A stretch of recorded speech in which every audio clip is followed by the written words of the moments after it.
వదిలేస్తే ఆస్తి వద్దా? ఆమె ఈ అమ్మాయిని వదిలేస్తే ఆమెకు ఈ అమ్మాయితో ఇష్టం ఏమైనా చేసుకో, సంసారం అనే చేస్తే ఏమైనా చేసుకో. నాకు నా పేరు మీద అయితే ఆస్తి కావాలి. ఆమె చేసుకున్న 2 నెలల క్రితమే అంతా 10 రోజులు 15 రోజులు అయింది మేడం. నాకు కట్నం కావాలి, నా కట్నం మీరు వాడుకున్నారు కదా, కట్నం నాకు ఎప్పుడు చేస్తారు, 5 లక్షలు నా పేరు మీద డిపాజిట్ చేయాలని అని అన్నారు. అంటే అమ్మాయి మీకు ఎంత డబ్బులు ఇచ్చింది? వాళ్ళు 3 లక్షలు ఇచ్చారు మేడం పెళ్లికి. 3 లక్షలు 6 తులాల బంగారు అమ్మాయి పేరు మీదనే ఉంది, బంగారు కూడా. 3 లక్షలు మాత్రం పెళ్లిలో ఇచ్చిండ్రు. పెళ్లి ఖర్చులకు దాంట్లకు అయిపోయింది మేడం. సో ఇప్పుడు అమ్మాయి మిమ్మల్ని ఏం అడుగుతుంది? ఇది ఈ అమ్మాయిని వదిలేయమంటుందా, ఆస్తి అడుగుతుందా? ఈ అమ్మాయిని ఈ అమ్మాయితోనే ఉంటే నాకు నీతోనే అవసరం లేదంటారు. అదేదో నాకు ఇచ్చి నాకు కట్టేది నేను. సో ఈ అమ్మాయిని వదిలేస్తే మాతో కలిసి సంసారం చేస్తారంట.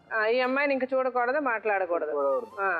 ఈ అమ్మాయిని చూస్తే మాట్లాడితే గనక అమ్మాయికి ఆస్తి రాసిచ్చేయాలి. సరే, ఇప్పుడు అందుకని మీరేమన్నారు? మీకు ఈ అమ్మాయే కావాలా? ఇప్పుడు మీరేమంటారు? మేడం 7 సంవత్సరాల నుంచి ఈమెతో సంసారం చేసుకుంటూ వచ్చింది మేడం. నా మంచి చెడ్డ ఈమెనే వచ్చింది మేడం. కొన్ని దినాలు తల్లిదండ్రులు ఉడక పట్టించుకోలేదు మేడం. నాకు పిలిచి వచ్చి సిటీలో పడిపోతే ఉడక డాక్టర్లు కాలింగ్ లో ఫోన్ నెంబర్ ఫోన్ చేసి డాక్టర్లు పిలిపించారు మేడం. పిలిపించి చూసినప్పుడు 45,000 50,000 చిల్లర అయింది మేడం. అయితే ఈమెనే పెట్టుకుని నాకు అన్ని చూపించింది మేడం. అట్లా ఆమె నేను ఎట్లా వదులుకుంటాం మేడం? మీకు ఈమెనే, మీరేమంటారు? ఇప్పుడు నేను ఇద్దరిని చూసుకుంటా, ఇద్దరితో ఉంటానంటారు. ఆమె ఇద్దరితోనే ఉంటాం మేడం. ఆమెతోనే కూడా ఆమెను కూడా ఇడిచిపెట్టాను మేడం. సంసారం చేస్తా. ఇప్పుడు మీరు ఎవరికి తెలియకుండా ఎక్కడో ఎవరి దగ్గర లేకుండా ఎక్కడో దాక్కున్నారు? అవును మేడం, కొన్ని దాపెట్టుకున్నా మేడం. ఇప్పుడైతే బయట ఉండే ఆడికన్నా మా డాడీ కూడా చెప్తున్నా మేడం. ఏమని చెప్తుంది, నిన్న మొన్న ఉడక దినం రెగ్యులర్ గా ఫోన్ చేస్తున్నా మేడం. ఈ కొట్లాటలు వద్దు నాయన, ఎందుకంటే తండ్రి మీద కోపం ఉంటే మేము కావాలని తండ్రి కొట్టించిండు. తండ్రి ప్లస్ 2వ భార్య వాళ్ళ అమ్మ నాయన వాళ్ళు అందరు కలిసి కొట్టిండ్రు మేడం. కొంచెం కోపం ఉన్నందుకు నాయన నాకు కొంచెం టైం నాయన 1 నెల 10 రోజుల లోపల వస్తాయి. ఎందుకంటే ఇక్కడ కొంచెం పని చేస్తున్నా మేడం. పని చేసుకుంటున్నా కదా, డబ్బులు తీసుకున్న అంతకుముందు గొడవలు స్టార్ట్ అయినప్పుడు ఆ డబ్బులు వాళ్ళకు కట్టాలి కదా మేడం. డబ్బులు తీసుకున్నప్పుడు వాళ్ళకి కట్టాలి కదా. అందుకు కొంచెం టైం పెట్టినైనా వచ్చి క్లియర్ చేసేసుకుంటా పంచాయతీలో. ఊరికే వస్తానైనా అంటే ఇంటలేడు మేడం. మామిడికాయ చట్నీ కళ్ళకు రుద్దుకొని పోయి కొట్టి వీళ్ళ అమ్మోళ్ళు వచ్చి వీళ్ళ అమ్మోళ్ళు మామిడికాయ చట్నీ పెట్టి రుద్ది కొట్టిండ్రని వీళ్ళ అమ్మోళ్ళ మీద కేసు పెట్టింది మేడం. సరే, ఇప్పుడు మీరు ఏమనుకుంటున్నారు? ఏం పంచాయతీ చేసుకోవాలనుకుంటున్నారు? మీరు ఏం చెప్పాలనుకుంటున్నారు? మేడం నేను చెప్పాలనుకున్నది అయితే ఈమెనైతే ఏం వదిలిపెట్టాను మేడం. ఆమెను కూడా ఏం వదిలిపెట్టాను మేడం. చేసుకుంటా, ఆమెకి ఇష్టమైనది ఉంటే సంసారం కూడా చేస్తా. కానీ మా ఊరికి అయితే నేను వెళ్ళను మేడం. మా ఇంటికి అయితే నాకు ఆ ఊరికి నాకు శాశ్వతంగా లేదు మేడం. ఇక్కడనే ఉంటే ఇక్కడనే ఈమెనవుతానో ఆమెనవుతానో పెట్టి చూసుకుంటాను మేడం. సరే, మీరిద్దరు చెప్పాల్సినంత చెప్పేశారమ్మా. అన్ని నిజాలే చెప్పారా? మీరు ఇప్పుడు ఏమైనా చెప్పాలంటే ఇప్పుడే చెప్పేయండి. ఎలా జరిగినా ఏం జరిగినా పర్వాలేదు, సరేనమ్మా? వాళ్ళ అమ్మ నాన్న, ఆయన పెళ్లి చేసుకున్న ఆయన రెండో భార్య, వాళ్ళ అమ్మని చెప్పండి. లీగాలిటీస్ అని చెప్పండి. ఇప్పుడు ఫస్ట్ మ్యారేజ్లో నువ్వు డైవర్స్ తీసుకోలేదు, మరి అది ఏమైందో కూడా ఏమో తెలియదు. అదే మాకు క్లియర్గా క్లారిటీ అనేది నువ్వు ఇక్కడ ఇవ్వలేదమ్మా. ఫస్ట్ మ్యారేజ్ నువ్వు అంటే విడిపోయావా, లేకపోతే ఆయన వేరే బోట్స్ నీకేం తెలియకపోయిందా అనేది కూడా అదొక పెద్ద ప్రశ్న. ఎప్పుడైతే కూడా భర్త యొక్క నీకు అడ్రస్ అది తెలీదో, నువ్వు కన్సర్న్ పోలీస్ స్టేషన్లో ఒకటి కంప్లైంట్ ఇవ్వడం, ఒకటి లేదు అని అనుకుంటే నువ్వు పేపర్ పబ్లికేషన్ లాంటిది ఇచ్చి అతను నా భర్త లేడు అని చెప్పేసి నువ్వు చెప్పడం లాంటి ప్రయత్నం అన్న ఒకటి చేయాలి. ఎందుకంటే లీగల్గా ప్రతి ప్లేస్కి కూడా ఒక ఇంపార్టెన్స్ ఉంది కనుక. సో అక్కడ నీ క్వశ్చన్ మార్క్, నువ్వు నీ భర్త మరి ఉన్నారో లేకపోతే విడిపోయారో అనే దాని మీద నీ స్థానం అనేది ఏర్పడుతుంది కనుక నువ్వు ఆ స్థానాన్ని నువ్వు ఇక్కడ ఎక్కడ ఏంటి అనేది కరెక్ట్గా నువ్వు చెప్పలేదమ్మా. ఎందుకంటే మహేష్ తోటి నువ్వు జీవితం ప్రారంభించింది 2013లో అని అన్నారు. ఎందుకంటే కోర్టుకి ఏది ఏమైనా కూడా మీరు అందరు చూసే ఉంటారు, న్యాయదేవతకు కళ్ళు కట్టేసి ఉంటాయి కానీ త్రాసు ఉంటుంది. అంటే ఎటువైపు ఏది ఉన్నది అనేది కూడా, ఏది ఏమన్నా కూడా మాకు పేపరే ఒక పెద్ద ముఖ్యమైన ఎవిడెన్స్. పేపర్ని చూసే మేము మాట్లాడాలి.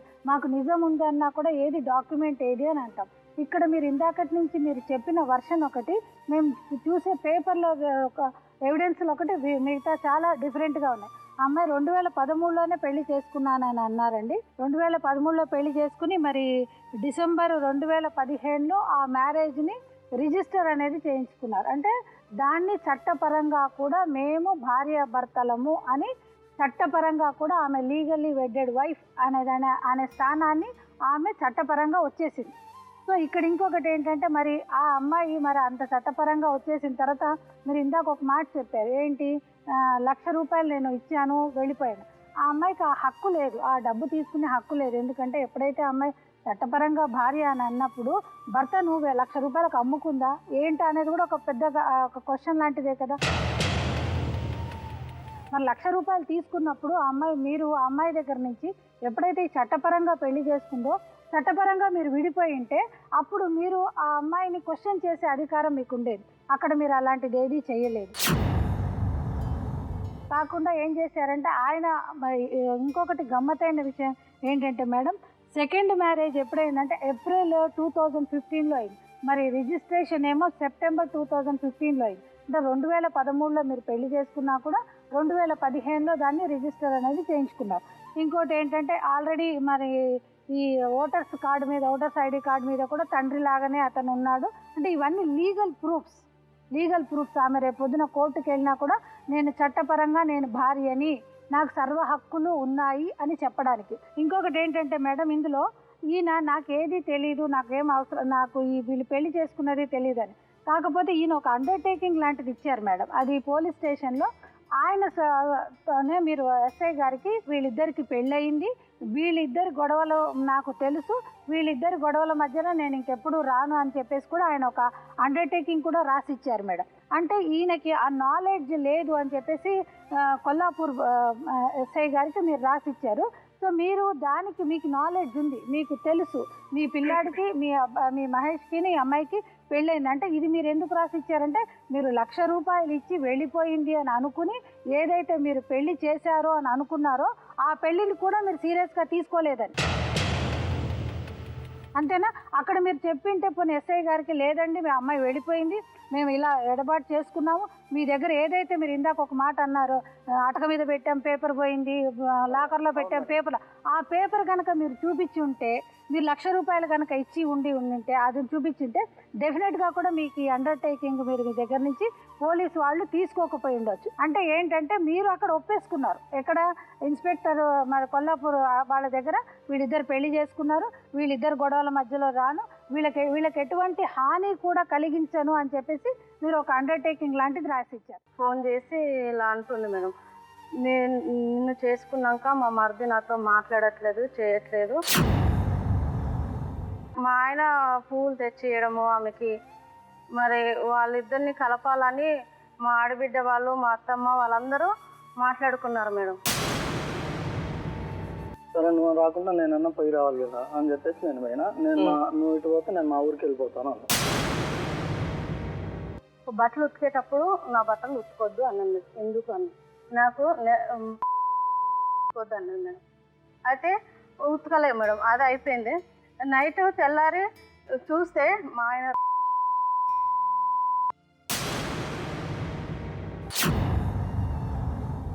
అమ్మా నీకు దండం పెడతా, దయచేసి నువ్వు ఇలాంటి పిచ్చి మాటలు మాట్లాడక ఇక్కడికి వచ్చి, సరేనా? నువ్వు అబద్ధాలు చెప్తున్నావు అన్న సంగతి నీకు తెలుసు. ఇక్కడికి వచ్చి నువ్వు ఇలాగ అబద్ధాలు మాట్లాడద్దు. నువ్వు బాగోవు, నువ్వు బాగుంటావు బాగోదు పక్కన పెట్టి నీ కూతురు జీవితం నాశనం అయిపోతాయి. నాకే చాలా అసహ్యంగా ఉంది, నీకు అది మాట్లాడడానికి కూడా నీకు అసహ్యంగా లేదు. ఒక మొగుడిని అవమానపరిస్తే ఏ పెళ్ళం కలిసి ఉండలేదు. నువ్వు వచ్చి నువ్వు ఇలాగ ఇంత నీచంగా నీ మొగుడు గురించి మాట్లాడి నీ మొగుడితో సంసారం చేస్తానని చెప్తున్నావు నువ్వు వచ్చి ఇక్కడ. మనం పెడదోవను పడుతున్నప్పుడు అక్కడ ఏం పెడదోవను పడుతుంది, ఏ విధంగా జరుగుతుంది, ఏది నిజం ఏది అబద్ధం అనేటటువంటి విశ్లేషించేటటువంటి కెపాసిటీ ప్రధానంగా ఆడపిల్ల తల్లికి ఉండాలి. కానీ ఇక్కడ దురదృష్టం ఏంటంటే ఆవిడ నీ అనుమానాన్ని కేవలం పెంచి పోషిస్తుంది. ఇక్కడ ఉండేటటువంటి ముఖ్యమైనది ఏంటంటేనమ్మా, ఇందాక నుంచి అందరూ నీ గొయ్యలు తవ్వినట్టు అంటున్నారు, కానీ నీ గొయ్యి నువ్వే తవ్వుకున్నావు. వాళ్ళతో మాట్లాడకుండా అతను ఉండాల్సిన అవసరం లేదు. ఇప్పుడు అతను నువ్వు చెప్పిన టోటల్ స్టోరీలో వాళ్ళు చేసేసిన ఘోరమైన అపరాధాలు మాకేం కనబట్టలేదు. మొగుడు మర్యాద తీసేసి నువ్వు వెళ్ళే, ఇప్పుడు నువ్వు ఆ కుటుంబం పరువు మొత్తం తీసావు రోడ్డు మీద. నువ్వు ఏ కుటుంబంలో దానివి? ఇప్పుడు నీ కుటుంబం ఏది?